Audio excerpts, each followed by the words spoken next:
Hey everyone, how's it going? Today is brew day.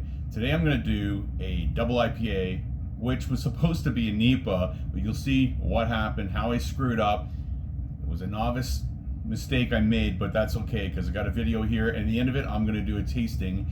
It turned out great. You'll see what happens. Cheers.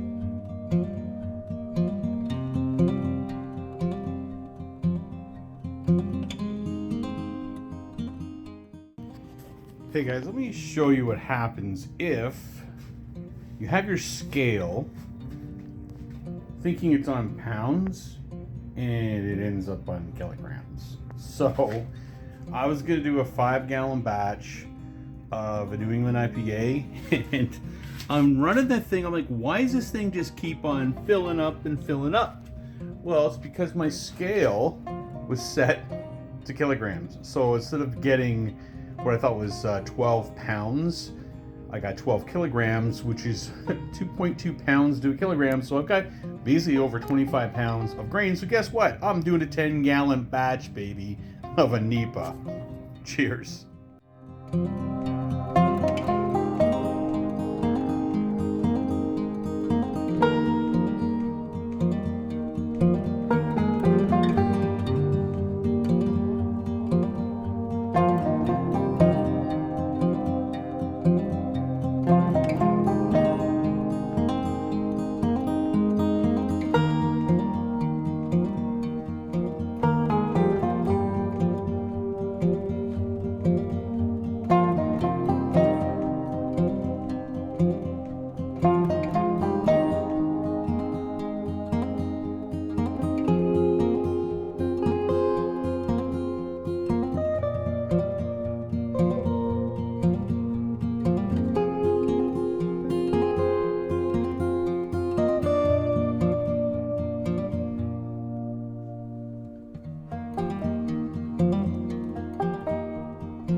Hey guys, how's it going? I'm back. Got myself a brew here. This is my latest creation. This, if you saw the video, I kind of explained about how I screwed up going from pounds to kilograms. Well, this was supposed to be like a New England IPA style, which it kind of is, but it ended up being 10 gallons instead of 5, first of all. Plus, there was so much extra grain that I had that I said, oh well, let's just go with, I could have gone 15 gallons, but let's go with 10. And so it came up around 7% alcohol. So it's you gotta watch it when you drink this. I hopped it with it was Mosaic and also Amarillo together, which I've never used before, and it's amazing. I mean, it's pretty much like a double IPA. It's higher in alcohol. The smell on this it's amazing. I have never, like I said, used Mosaic and Amarillo together. I have used Amarillo before, and it gives like an orange kind of a flavor and aroma, like almost like a pith of an orange. But the Mosaic gives more of this darker fruit or tropical taste mixed with the Amarillo is amazing. So yeah, this turned out really, really well. I will post at the end of this video, or in between as I talk here, what I did use for the all the ingredients. But basically, it was 2-row was the main ingredient. I also used a little bit of Carahel. I think I also used some Crystal 40, I think. I'm not sure. They gave it a little bit darker color. And I used some pale ale malt as well. So it wasn't what I was aiming for at first, but it turned out really, really good. I fermented it for about 4 days at 66 degrees Fahrenheit, and then I added my hops of 4 ounces of Amarillo and 4 ounces of Mosaic, and left that there for another 3 days. Then I brought the temperature up to 72 for a diacetyl rest for a day. Then I kegged it and carbonated it, cold crashed it basically, and then the next day and a half later, here we are, we've been drinking it. So the aroma is really good. It reminds me of like a double IPA. It's got that rounded citrusy, but not like grapefruit, more of a melon, orange, and grapefruit and tangerine all mixed together. But I'm really happy with the aroma. The head on it's very good. It comes down a little bit, but it holds its head pretty good. And let's go for a taste here.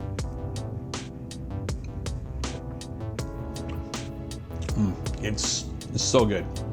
Now, normally what I do is use complete RO water. I did use 10 gallons of RO water for this.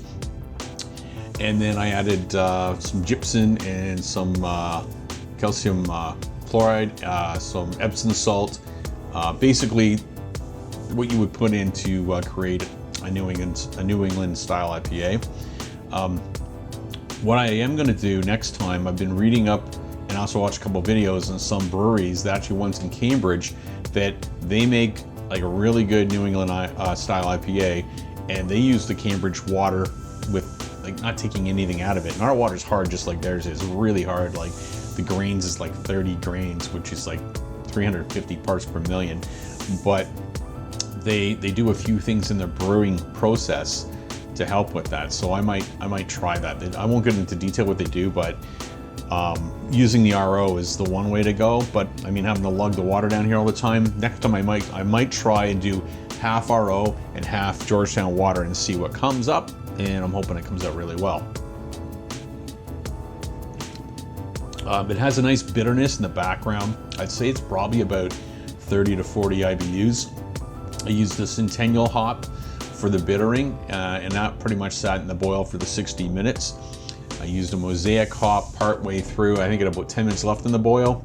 And then I did, I believe it was an Amarillo hop in the Whirlpool at about 175 degrees for 10 minutes. And that gives it that nice flavor in the background as well. So you have this, because I used so many, so much grain bill, the grain bill is pretty high in this. I also mashed at 155 to give it more sweetness in the background. It worked out really well because there's a little bit of sweetness in here, which marries very well with having that floral, sorry, not a floral, that fruity kind of a smell and taste. But then the background with that Centennial that I did for a 1 hour boil comes up with that nice bitterness in the background. So that really, it's a perfect balanced beer. It's a little darker than maybe I've wanted. It's actually started to settle out on the haze part of it. Now, I did not use any any wheat, no flaked wheat or anything like that. I wasn't really caring if it had this haze to it. I might try adding some flaked wheat to it next time. But it's really, really enjoyable. Unfortunately, here I am drinking this on my own. I am going to try and do a Skype or a Zoom video with a couple of my friends with my beers, and what I'll probably do is I'll bottle some of it and I'll leave it on my porch for them to come and pick up, and once they get it, all three of us or two of us or how many we can get together on a Zoom or a Skype account, we'll get together and I'm going to try and capture it and see if I can put it together in a video, because I'm getting a little bored of sitting here like an alcoholic in my basement. It's what I feel like, drinking my own beer. But guys, girls, I want to share this with you. This is a really good beer. I was really surprised how well it came out. Make me burp. 10 gallons of it sitting there to drink. This is a great hobby. As I've always talked about, what other hobby gives you beer at the end of it, right? During COVID-19, everybody's got to find something to do to keep them from going stir crazy, because I work from home right now. I'm going to work, and coming home was one way of your brain resetting and going back home. But when you work at home, you're still at home. You need somehow to break the tension, somehow to change your brain. So I come down to my basement, I brew my beer, I do my videos, and talk about how my beers came out. So this one, I give this, I don't want to say 10 out of 10, because there's no such thing. You can't do that, because then what if it makes something better? When I first started brewing, I used to give them 7, 6, 5, 8, 9, wherever I thought it would be. I've looked at some of my old brew recipes that I gave a 9, and now I'd probably give them like a 7.